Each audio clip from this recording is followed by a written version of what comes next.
नाजरीन अस्सलाम वालेकुम। इनसाइड न्यूज के नए प्रोग्राम के साथ मैं हूं इब्राहिम राजा और आज हम बात करेंगे कि army chief general Qamar Javed Bajwa की टीम में 6 नए जनरल्स का मामला क्या है, क्या इसका ताल्लुक अपोजिशन के किसी प्लान से था और क्या लेफ्टिनेंट जनरल के ओहदे पर तरक्की पाने वाले जनरल आसिफ गफूर अगले आर्मी चीफ हो सकते हैं।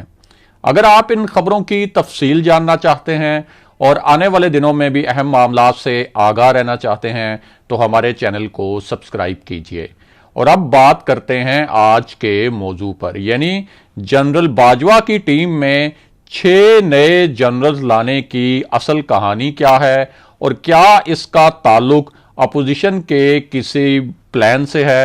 आपको इस मामले से जुड़े चंद अहम हकायक और उनकी मुकम्मल तफसीलात बताते हैं ताकि आप खुद तमाम पॉइंट्स को जोड़कर यानी डॉट्स कनेक्ट करके और नुक्तों से नुक्ते मिलाकर इस पूरे मामले को अच्छी तरह और आसानी से समझ सकें। तो सबसे पहले आपको बताएं कि जिन 6 लेफ्टिनेंट जनरल्स की जगह नए 6 लेफ्टिनेंट जनरल्स की तैनातियां हुई हैं वो कौन हैं। इन जनरल्स में जनरल हुमायूं अजीज शामिल हैं और कराची में जो आईजी सिंध के मुबैना अगवा का वाकया हुआ था उसकी इंक्वायरी की जिम्मेदारी जनरल बाजवा ने जनरल हुमायूं अजीज को सौंपी थी और जनरल हुमायूं अजीज ने इस वाकये की तहकीकात की थी।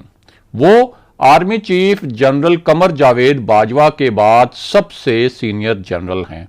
उनका ताल्लुक 72वें पीएमए लॉन्ग कोर्स से है और वो कोर कमांडर कराची के तौर पर फराइज अंजाम दे रहे थे। इन जनरल्स में दूसरा नाम लेफ्टिनेंट जनरल नईम अशरफ का है। वो इस वक्त कोर कमांडर मुल्तान के तौर पर फराइज अंजाम दे रहे थे।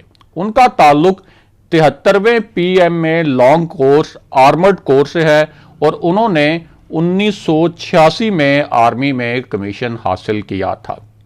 इनमें तीसरा नाम जनरल शेर अफगन का है और जनरल शेर Afghan IG training and evaluation के ओहदे पर काम कर रहे थे। ये वो ओहदा है जिस पर army chief general Qamar Javed Bajwa ने भी काम किया और जब उन्हें आर्मी चीफ तैनात किया गया था तो वो आईजी ट्रेनिंग एंड इवैल्यूएशन के ओहदे पर ही काम कर रहे थे। इसके अलावा यह भी इत्तफाक की बात है कि जब जनरल राहील शरीफ को आर्मी चीफ बनाया गया था तो वो भी आईजी ट्रेनिंग एंड इवैल्यूएशन के ओहदे पर ही काम कर रहे थे। जनरल शेर अफगन का ताल्लुक 73वें पीएमए लॉन्ग कोर्स आजाद कश्मीर रेजिमेंट से है और उन्होंने भी 1986 में फौज में कमीशन हासिल किया था। इन जनरल्स में चौथा नाम जनरल काजी मोहम्मद इकराम का है। उनका ताल्लुक 73वें PMA long course artillery regiment से है। इन जनरल्स में पांचवा नाम जनरल बिलाल अकबर का है। इस वक्त वो पीओएफ यानी पाकिस्तान ऑर्डिनेंस फैक्ट्री के चेयरमैन के तौर पर काम कर रहे हैं।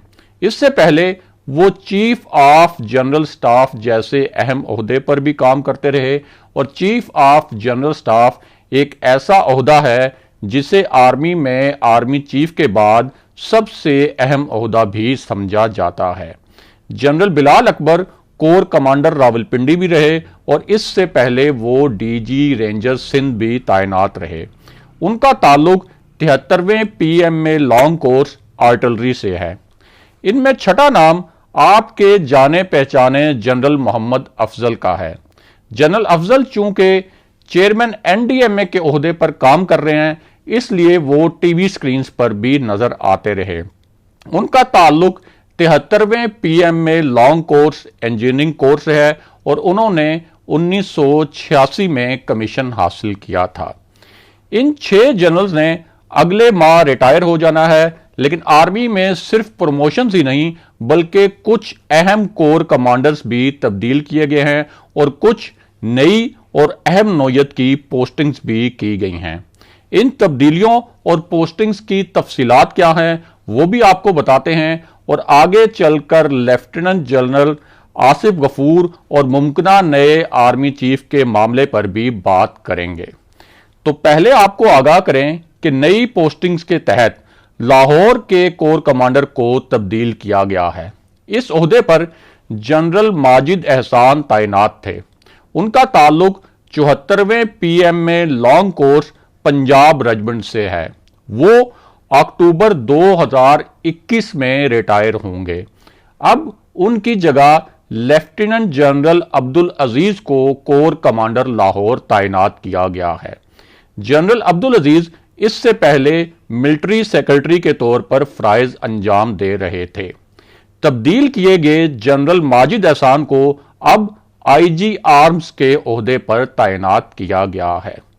इसके अलावा बहावलपुर के corps commander general Syed Mohammad Adnan की जगह लेफ्टिनेंट जनरल खालिद जिया को बहावलपुर का नया कोर कमांडर मुकर्रर किया गया है। इससे पहले वो आईजी आर्म्स के ओहदे पर तैनात थे। तब्दील किए जाने वाले corps commander general Syed Mohammad Adnan को अब आईजी ट्रेनिंग एंड इवैल्यूएशन के ओहदे पर तैनात किया गया है। लेफ्टिनेंट जनरल मोहम्मद वसीम अशरफ को दिसंबर में रिटायर होने वाले लेफ्टिनेंट जनरल नईम अशरफ की जगह कोर कमांडर मुल्तान तैनात किया गया है।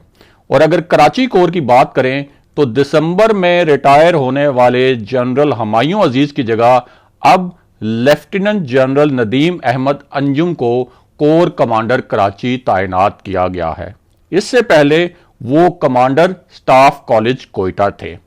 इनके अलावा साबिक DG ISPR lieutenant general Asif Ghafoor को आईजी कम्युनिकेशन एंड आईटी के ओहदे पर तैनात किया गया है।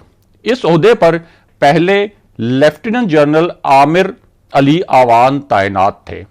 अब इन तब्दीलियों और प्रमोशंस के बाद बाज हल्के ये सवालात भी उठा रहे हैं कि क्या लेफ्टिनेंट जनरल आसिफ गफूर अगले आर्मी चीफ हो सकते हैं, और जो नई प्रमोशंस और तब्दीलियां हुई हैं इन प्लेसमेंट्स के तनाजुर में अगले आर्मी चीफ के लिए कौन से 3-4 नाम हो सकते हैं। पहले तो आपको ये बताएं कि दिसंबर में 6 सीनियर लेफ्टिनेंट जनरल्स की रिटायरमेंट के बाद अगले साल भी कुछ सीनियर लेफ्टिनेंट जनरल्स रिटायर हो रहे हैं, और उसके बाद अगले आर्मी चीफ के लिए जो सीनियरिटी की मुमकिना फहरिस्त है वो काफी वाज़ेह हो जाएगी। अगले साल यानी 2021 में रिटायर होने वाले जनरल्स में एक नाम जनरल अजहर साले अब्बासी का है। उनका ताल्लुक 74वें पीएम में लॉन्ग कोर्स से है और वो अप्रैल 2021 में रिटायर होंगे।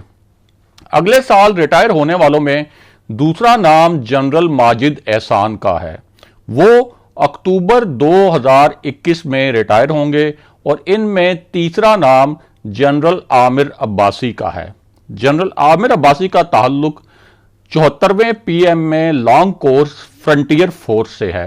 वो भी अक्टूबर 2021 में रिटायर हो जाएंगे। इन जनरल्स में चौथा नाम जनरल हमूदुज़्ज़मा का है। उनका ताल्लुक 74वें पीएम में लॉन्ग कोर्स से है, और उनकी रिटायरमेंट भी अगले साल अक्टूबर में हो रही है।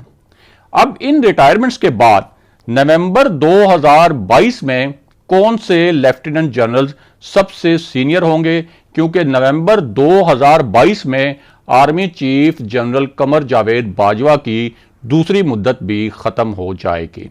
उस वक्त नए आर्मी चीफ और chairman joint chiefs of staff committee की तैनाती होगी, और ये जो दोनों तैनातियां हैं ये अमूमन 5 जो सबसे सीनियर लेफ्टिनेंट जनरल्स हैं उनमें से की जाती हैं। अब नवंबर 2022 में जो जनरल सबसे सीनियर होंगे उनमें एक नाम जनरल साहिर शमशाद मिर्जा का होगा। उन्हें नवंबर 2019 में चीफ ऑफ जनरल स्टाफ तैनात किया गया था। उनके अलावा सीनियरिटी की इस फहरिस्त में जनरल अजहर अब्बास का नाम भी शामिल होगा। उन्हें सितंबर 2019 में कोर कमांडर रावलपिंडी तैनात किया गया था। नवंबर 2022 में सीनियर जनरल्स की जो फहरिस्त है उसमें जनरल नोमान महमूद का नाम भी शामिल होगा। उन्हें दिसंबर 2019 में कोर कमांडर पेशावर तैनात किया गया था। इसके अलावा मौजूदा DGISI जनरल फैज हमीद का नाम भी नवंबर 2022 में 4 जो सबसे सीनियर जनरल्स होंगे उनमें शामिल होगा। अब अगर बात करें लेफ्टिनेंट जनरल आसिफ गफूर की, तो वो command and staff college Quetta और इंडोनेशिया के ग्रेजुएट हैं। उनकी मेजर जनरल से लेफ्टिनेंट जनरल के ओहदे पर तरक्की तो हुई है, लेकिन नवंबर 2022 में जब नए आर्मी चीफ की तैनाती होगी तो उस वक्त वो 4 सीनियर तरीन जनरल्स में शामिल नहीं होंगे। इसके अलावा कुछ हल्के नई तैनातियों को अपोजिशन के किसी प्लान से भी जोड़ रहे हैं, लेकिन यह तासुर गलत है।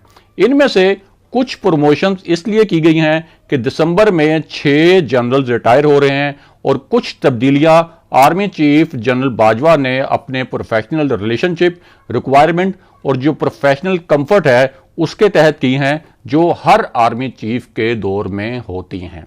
अगले प्रोग्राम तक के लिए खुदा हाफिज।